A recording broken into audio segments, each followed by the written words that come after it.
आज मैं आप लोग को first order gases phase reaction के बारे में पढ़ाऊंगा। मीन्स ऐसा फर्स्ट ऑर्डर रिएक्शन जिसमें सारे ही रिएक्टेंट्स और प्रोडक्ट्स गैसेस फेज में प्रेजेंट होते हैं और इनके गैसेस फेज में होने के कारण इस केस में हम लोग कॉन्सेंट्रेशन की जगह प्रेशर यूज करेंगे। तो चलिए इसको समझने के लिए सबसे पहले एक फर्स्ट ऑर्डर रिएक्शन को कंसीडर करते हैं, that is A equal to B plus C. यहां पर ए, बी और सी तीनों ही गैसेस फेज में प्रेजेंट हैं। तो देखिए बच्चों, जब तक रिएक्शन स्टार्ट नहीं हुआ होता means at time equal to 0, उस समय जो भी रिएक्टेंट ए का प्रेशर रहा होगा उसी को हम लोग उसका इनिशियल प्रेशर बोलेंगे, जिसे यहां पर हम लोग पी से रिप्रेजेंट कर रहे हैं। और जब रिएक्शन स्टार्ट ही नहीं हुआ है तो प्रोडक्ट्स बी और सी तो बने नहीं होंगे, तो स्टार्टिंग में इन दोनों का ही प्रेशर 0 होगा।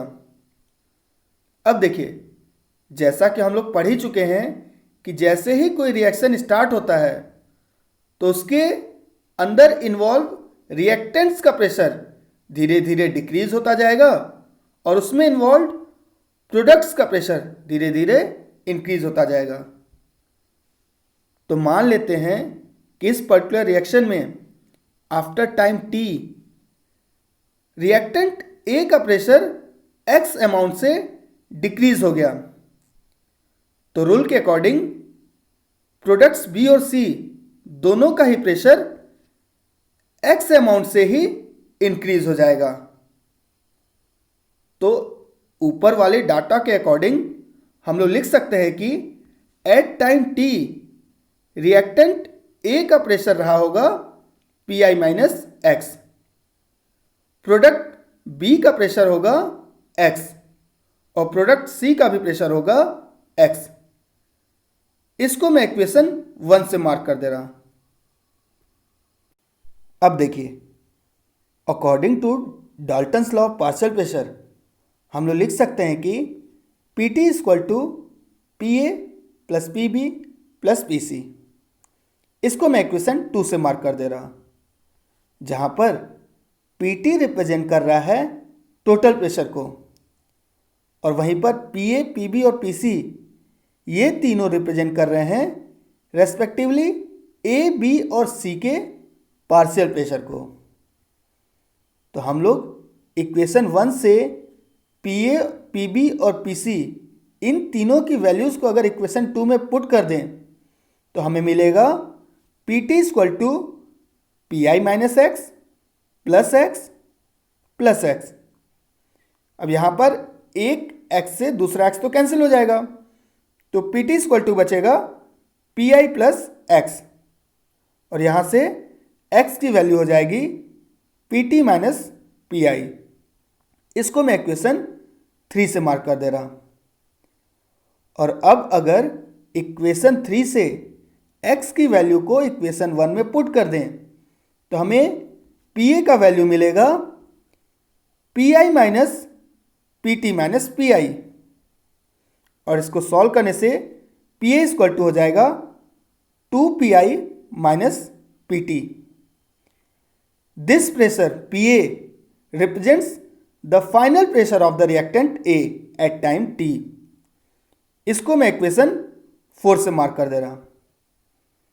तो अब देखिए, जैसा कि हम लोग जानते ही हैं कि फर्स्ट ऑर्डर रिएक्शन के लिए K इक्वल टू होता है 2.303 upon T log R naught upon R. चूंकि यहां हम लोग गैसेस फेज की बात कर रहे हैं तो प्रेशर हम लोग यूज करेंगे, तो इस केस हमारा के हो जाएगा 2.303 upon T log P I upon P A. यहां पर P I initial pressure of reactant को रिप्रेजेंट कर रहा है और P A final pressure of reactant को।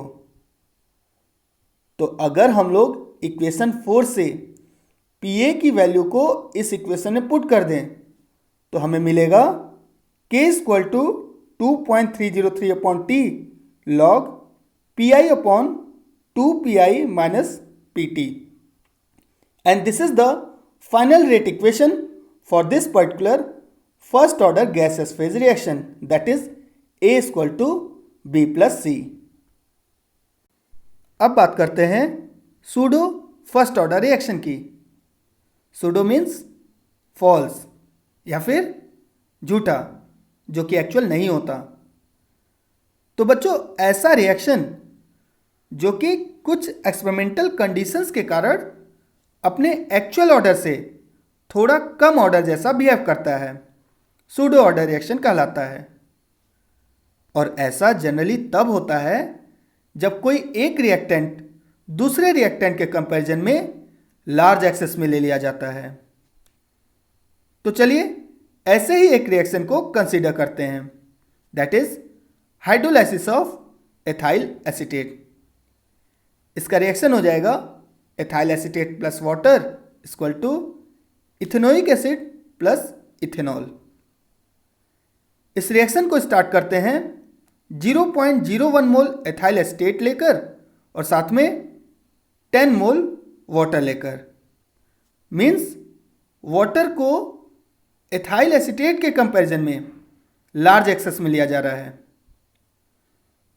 और स्टार्टिंग में तो दोनों ही प्रोडक्ट्स का कॉन्सेंट्रेशन 0-0 होगा, क्योंकि रिएक्शन तो स्टार्ट ही नहीं हुआ है. अब आगे बढ़ने से पहले एक इंपॉर्टेंट बात, अगर आप इस पर्टिकुलर रिएक्शन को ऑब्जर्व कीजिए तो इसमें इन्वॉल्व दोनों ही रिएक्टेंट का स्टोइकोमेट्रिक कोएफिशिएंट 1 है, जिसके थ्रू हम लोग बोल सकते हैं कि जितने समय में एथाइल एसीटेट का 1 मोल रिएक्ट करेगा उतने समय में वाटर का भी 1 मोल ही रिएक्ट करेगा. या फिर जितने समय में एथाइल एसीटेट का 50 मोल रिएक्ट करेगा तो उतने समय में वाटर का भी 50 मोल ही रिएक्ट करेगा. मीन्स दोनों ही रिएक्टेंट 1:1 रेशियो में रिएक्ट करेंगे इस रिएक्शन में. तो अब देखिए, मान लेते हैं कि after time t ethyl acetate का 0.01 मोल अमाउंट रिएक्ट कर गया, तो इतने समय में वाटर का भी कितना अमाउंट रिएक्ट करेगा? 0.01 मोल. और रूल के अकॉर्डिंग इतना ही अमाउंट प्रोडक्ट फॉर्म होगा. तो हम लोग लिख सकते हैं कि at time t ethyl acetate का अमाउंट बचेगा 0 मोल, क्योंकि स्टार्टिंग में 0.01 मोल था और 0.01 मोल जब रिएक्ट कर जाएगा तो बचेगा कितना? 0 मोल. वाटर का कॉन्सेंट्रेशन कितना होगा? 10 माइनस 0.01 मोल, दैट इज 9.99 मोल. और दोनों ही प्रोडक्ट बनेंगे 0.01 मोल. खैर, इस पर्टिकुलर केस में हमें प्रोडक्ट के अमाउंट पे ज़्यादा ध्यान नहीं देना है. अब देखिए, इस रिएक्शन में दो रिएक्टेंट इन्वॉल्व हैं, एक एथाइल एसीटेट और दूसरा वाटर. तो इस रिएक्शन के लिए अगर हम लोग रेट इक्वेशन को लिखें तो हम लोग लिख सकते हैं कि rate equal to rate constant k dash into ethyl acetate into water. क्योंकि यहाँ पे दो रिएक्टेंट हैं तो दोनों को ही हम लोग इक्वेशन में लिखेंगे. अब देखिए, अगर ऊपर वाले डाटा को आप ऑब्जर्व कीजिए at time equal to 0 and at time equal to t, तो इस टाइम ड्यूरेशन के दौरान जो एथाइल एसीटेट है वो तो 100% खत्म हो जा रहा, कंज्यूम हो जा रहा, लेकिन उतने ही समय में वाटर का कॉन्सेंट्रेशन बहुत ज़्यादा चेंज नहीं हो रहा. कैसे?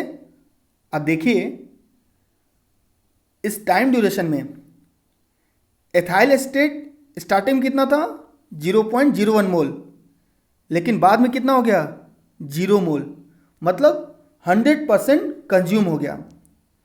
लेकिन उतने ही टाइम में अगर आप वाटर के कॉन्सेंट्रेशन चेंज को देखिए तो क्या हो रहा है? 10 मोल से वाटर कहाँ जा रहा है? 9.99 मोल. मीन्स ये जो 9.99 मोल है ये तो नियर अबाउट 10 ही तो है. मतलब हम लोग बोल सकते हैं कि इस टाइम में वाटर के कॉन्सेंट्रेशन में ना के बराबर चेंज हो रहा है। मीन्स वाटर का कॉन्सेंट्रेशन हम लोग कांस्टेंट भी एज्यूम कर सकते हैं। तो इसलिए अगर वाटर के कॉन्सेंट्रेशन को कांस्टेंट एज्यूम कर लिया जाए तो हम लोग रेट इक्वेशन को मॉडिफाई करके लिख सकते हैं कि रेट इज इक्वल टू के इंटू एथाइल एसीटेट। यहाँ पर हमने के डैश और वाटर के कॉन्सेंट्रेशन को, जो कि दोनों ही कांस्टेंट थे, तो कंबाइन करके एक नए कांस्टेंट के फॉर्म में लिख दिया है। तो अब देखिए, पहले वाले रेट इक्वेशन में दो दो रिएक्टेंट इन्वॉल्व थे, तो ऑर्डर कैसा होना चाहिए था? 1 + 1 2। लेकिन वाटर के कॉन्सेंट्रेशन के कांस्टेंट हो जाने के कारण वाटर के कॉन्सेंट्रेशन पर यह रेट डिपेंड नहीं करता, इसलिए उसको हटा देने के बाद जो मॉडिफाइड रेट इक्वेशन है उसमें रेट केवल एथाइल एसीटेट पे डिपेंड कर रहा है। तो ऑर्डर कितना हो जाएगा? 1। मीन्स हम लोग बोल सकते हैं कि इस रिएक्शन को होना चाहिए था सेकेंड ऑर्डर का, लेकिन वाटर के कॉन्सेंट्रेशन के कांस्टेंट हो जाने के कारण ये रिएक्शन फर्स्ट ऑर्डर जैसा बिहेव करने लगता है। होता नहीं है, होता एक्चुअल में सेकेंड ऑर्डर का है, लेकिन बिहेव करता है फर्स्ट ऑर्डर जैसा। और ऐसे ही रिएक्शन को हम लोग सूडो फर्स्ट ऑर्डर रिएक्शन बोलते हैं। अगर एक और एग्जांपल की बात करें तो इन्वर्जन ऑफ केन शुगर, ये भी एक सूडो फर्स्ट ऑर्डर रिएक्शन है। एक्चुअल में hydrolysis of cane sugar, that is sucrose, इसी को हम लोग इन्वर्जन ऑफ केन शुगर बोलते हैं। यहाँ पर भी वाटर को लार्ज एक्सेस में लिया जाता है, जिसके कारण इसके कॉन्सेंट्रेशन में पूरे रिएक्शन के दौरान बहुत ज़्यादा चेंज नहीं होता। इसलिए वाटर के कॉन्सेंट्रेशन को हम लोग कांस्टेंट एज्यूम कर लेते हैं, और सेकेंड ऑर्डर होने के बावजूद भी ये रिएक्शन फर्स्ट ऑर्डर जैसा बिहेव करने लगता है, that is pseudo first order reaction.